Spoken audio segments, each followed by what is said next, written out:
Inaaresto ng Quezon City Police District ang 2 pulis at 7 pang sospek na sangkot sa kidnap for ransom, serious illegal detention, illegal possession of firearms at carnapping incident. Ito ang balita ni Joan Nano. 9 na sospek ang naaresto ng Quezon City Police District dahil sa pagkakasangkot sa magkakahiwalay na insidente ng kidnap for ransom. Kabilang sa mga arestado sina PO1 Puot Bagtong Pia, 37 anyos at si PO1 Adriano Coso Momo Jr., 29 anyos mula sa Regional Police Holding and Accounting Unit sa Camp Bagong Diwa, Taguig City. Kasama rin sa mga nadakip sina Joseph Jerome Rocha, Reynaldo Bermina, Rodolfo Basister, Franilin Mangadap, Jonathan Hunsay, Henry Tasalona at Jun Santos. 5 sa mga nabanggit na sospek ay mula sa Quezon City, habang ang 2 naman ay mula sa San Mateo, Rizal. Batay sa inisyal na investigasyon ng QCPD, hulidap ang modus na ginagawa ng mga sospek. Persahang dinadakip ang mga biktima dahil sa umano'y pagkakasangkot ng mga ito sa isang kaso. Nilalapag sila doon sa compound ng Station 6 pero hindi sila pinapasok doon sa formal investigation. So nakikita natin itong 2 pulis na to, ganun yung modus. Kaya sinasabi natin na parang hold up pero kidnap ang dating. Ang ginagawa nitong 2 pulis na nahuli is dadalhin sila sa safe house. Sa pahayag ng isa sa mga biktima, Hunyo 21 nang bigla silang arestuhin ng mga pulis, bagaman hindi sila ang mismong pinaghahanap ng mga ito.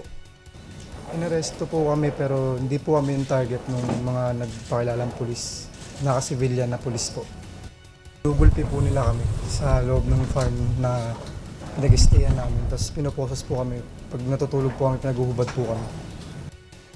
Hunyo 23 nang i-release si Noche ng mga sospek matapos siyang tubusin ng kanyang mga magulang sa halagang 50,000 pesos sa pamamagitan ng money transfer. Bukod kay Noche, nailigtas din ang isa pang biktima ng mga sospek na si Larry Servio. Dahil sa pinagsanib puwersa ng QCPD Criminal Investigation and Detection Unit at SWAT, nadakip sina Pia at Momo sa Station 6 sa Batasan Hills, Quezon City.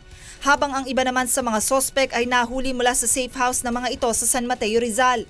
Na-recover din sa mga ito ang matataas na kalibre ng baril, mga bala, isang Starex, isang Pajero at iba pang kagamitan.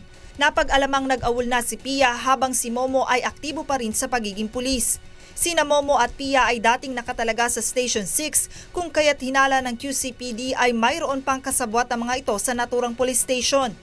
Habang patuloy ang isinasagawang investigasyon ng pulisya sa kaso, pansamantala namang narilib sa pwesto ang hepe ng Station 6.